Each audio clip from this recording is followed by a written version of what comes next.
Gambar aku bagus nggak? Bagus nggak gambar aku? Ya kayaknya kurang peminatnya. Saya lagi tertarik banget nih gambar, kalau dilihat kan ini adalah keluarga saya. Ini orang tua saya, ini saya dan adik saya. Karena ngomongin soal hari kependudukan dunia, memang yang jadi pembicaraan adalah ledakan penduduk nih. Banyak anak, banyak rezeki. Itu yang biasanya terngiang-ngiang di kepala banyak orang tua. Tapi kalau tidak direncanakan, tidak dikontrol, ledakan penduduk bisa sama saja seperti bom bunuh diri. Ini sudah ada Kepala Pusat BKKBN, Pak Surya Chandra. Aku manggilnya Pak Chandra aja ya. Idealnya kan memang semuanya segala sesuatunya berencana. Senang sih ya Pak ya, pasti kalau ngelihat anak-anak sehat seperti ini. Tapi kan memiliki atau merencanakan masa depan yang baik untuk anak-anak kan itu nggak mudah. Betul. Semua serba mahal kan ya Pak sekarang. Keluarga itu harus direncanakan. Kita punya data bahwa 5 tahun terakhir ini peningkatan atau laju pertambahan penduduk di Indonesia. Ini luar biasa, 7 sampai 10% bahkan. Dan kalau di total 2017 angkanya ini mencapai 261 juta sekian. Itu orang semua ya Pak? Orang semua, seluruh Indonesia. Jadi Indonesia ini jumlah penduduknya nomor 4 di dunia. Kita boleh ini ya Pak, jalan aja. Karena ini anak-anak lagi asik banget, saya nggak mau ganggu. Kita nggak mau ganggu, kita jalan sebentar ke sana ya Pak ya. Kakak pergi dulu ya, dadah.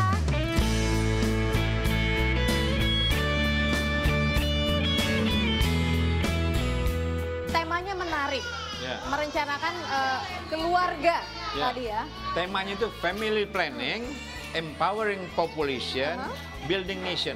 Jadi keluarga berencana, memberdayakan penduduk, membangun bangsa. Kalau kita mengenal istilah baby booming gitu ya Pak, banyak kelahiran anak-anak.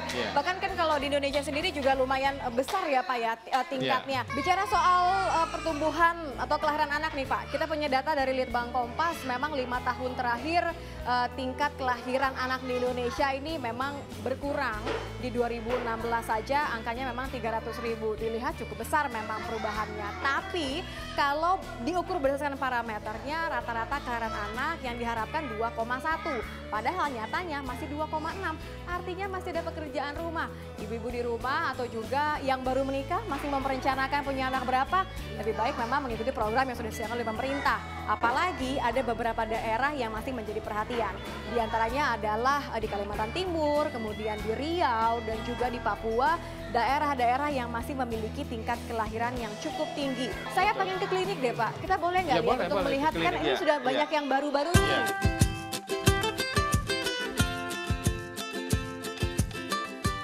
Pak, ini udah rame banget. Bu, Ibu pada ini mau ke klinik? Iya, katanya. Tapi kayaknya ada juga yang masih khawatir, takut-takut. Ya. Memang akhirnya kalau untuk pilihan kontrasepsi banyak yang sudah aware ya Pak ya. Tapi kan tadi Pak Chandra ngomong ada juga beberapa yang belum merasa mendapatkan akses. Ya, itulah yang kita sebut unmet need. Jadi mereka mau untuk ber-KB tapi tidak punya akses karena barangkali kurang informasi. Belum tahu harus kemana dan mungkin nih Pak, mungkin ya, saya menyuarakan hati perempuan. Mungkin kekhawatirannya adalah mahal Pak. Tidak juga. Enggak juga ya? Iya, disediakan oleh pemerintah. Oke, tinggal ke puskesmas atau kalau gampangnya ke klinik BKKBN.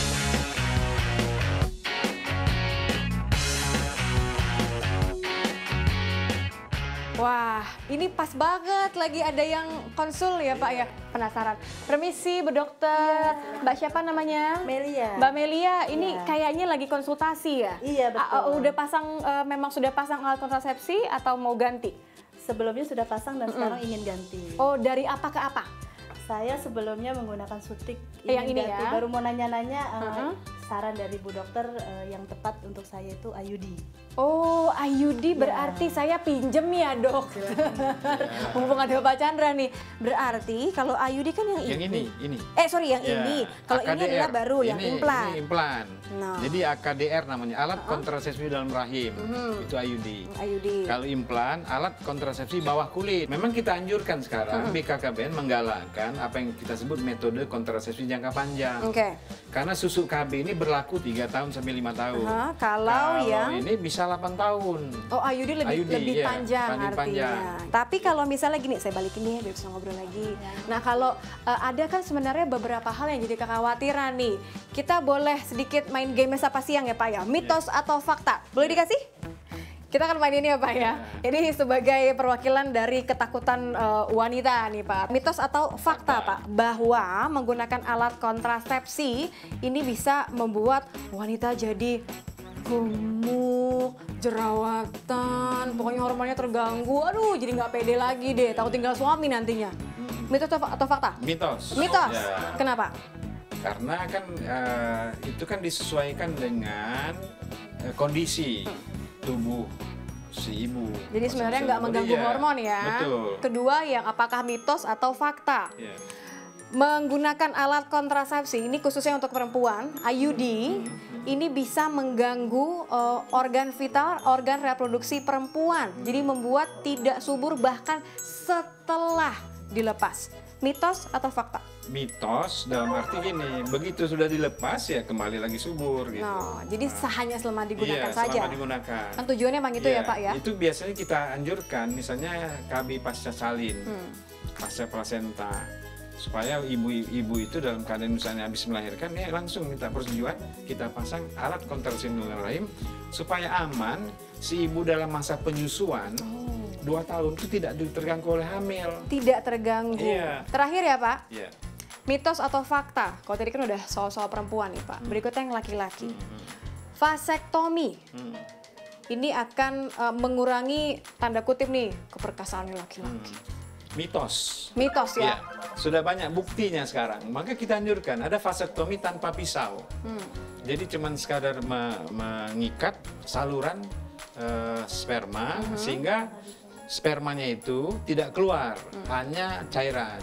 Jadi kita anjurkan supaya pria-pria turut berpartisipasi dalam KB, ya udah ikut vasektomi aja. Memang kalau sudah mantap. Tuh, Mbak Melia, mungkin nih saran juga, siapa tahu ajak suaminya ke sini, ide vasektomi. Jadi nggak hanya menjadi tanggung jawab perempuan aja ya Pak ya. Namanya kan sama-sama membangun keluarga, rencananya bareng-bareng, punya anaknya bareng-bareng, membesarkannya bareng-bareng. Berarti tanggung jawab keduanya ya Pak ya. Selain Mbak Melia, ada juga banyak perempuan lain yang sudah menunggu di luar. Kita jangan ganggu ya Pak ya. Mereka lagi mau diskusi, lagi mau konsultasi.